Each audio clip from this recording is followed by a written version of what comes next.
dan bighairi nafs laqad ji'ta syai'an nukra. Hei, kamu telah membunuh anak yang suci yang tidak ada dosanya. Gak ada alasan.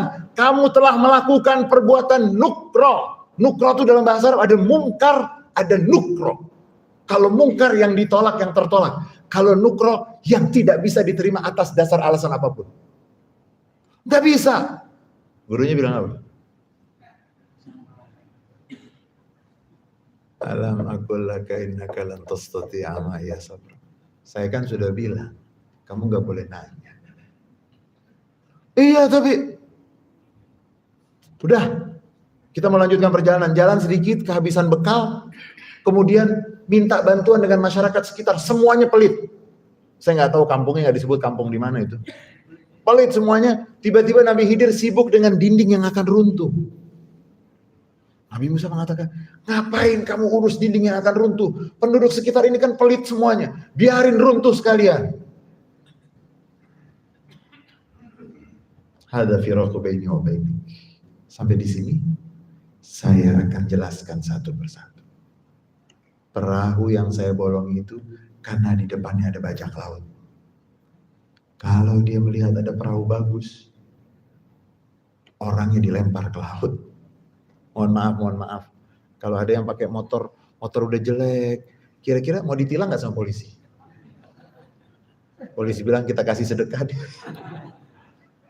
Saya bolong itu supaya, oh itu maksudnya. Bukan saya ingin menenggelamkan, bukan.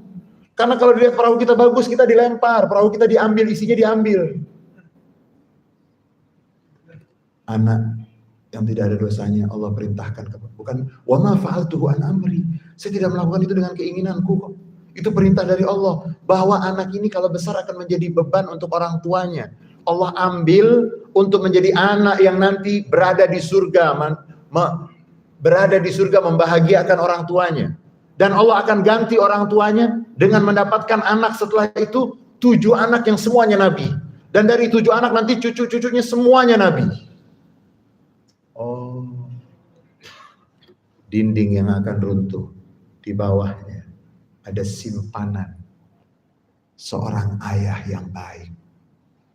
Ayah itu sudah meninggal, anaknya yatim, masih kecil. Kalau dinding itu runtuh, anak itu kan masih kecil. Penduduk sekitar kan pelit-pelit semuanya, jahat-jahat semua. Kalau dinding runtuh kemudian terungkap, simpanan itu diambil oleh siapa? Wa kana abuhuma salihah. Ayah dari anak yatim itu orang soleh. Allah tidak mau yang disimpan oleh ayah yang baik untuk anaknya, lalu anaknya tidak mendapatkan. Artinya orang tua yang soleh, anaknya akan dijaga oleh Allah Subhanahu wa ta'ala. Saudara-saudara, singkat cerita tersebut, apa pesan, apa message yang semestinya kita tangkap? Kenapa Nabi Muhammad menganjurkan malam Jumat atau hari Jumat atau paling tidak selama 1 minggu kita harus baca, usahakan baca surat Kahfi. Usahakan. Untuk mengingatkan kita, jangan pernah sok. Setiap minggu berarti kita ingat, masih banyak yang tidak kita ketahui, yang belum kita ketahui, sehingga kalau kita dianjurkan setiap malam Jumat membaca surat Kahfi, berarti kita akan diingatkan dengan kisah Nabi yang begitu istimewa masih belajar, Nabi yang begitu agung, dan nanti dikatakan Nabi Khidir itu ganteng, matanya biru, kulitnya putih atau bagaimana? Saudara-saudara tahu nelayan yang selalu melaut gimana kulitnya? Nabi Musa bagaimana Nabi Musa? Nabi Musa kan tampan, ganteng, darahnya biru, matanya juga. Karena beliau bangsa Bani Israel, cucu Nabi Yakub. Berguru dengan sosok, maaf, yang tidak setampan, tapi ilmu harus terus. Dan mudah-mudahan kita yang berada di bulan suci Ramadan bulan turunnya Al-Quran, dan ketika turun Al-Quran berarti turunnya ilmu yang begitu banyak.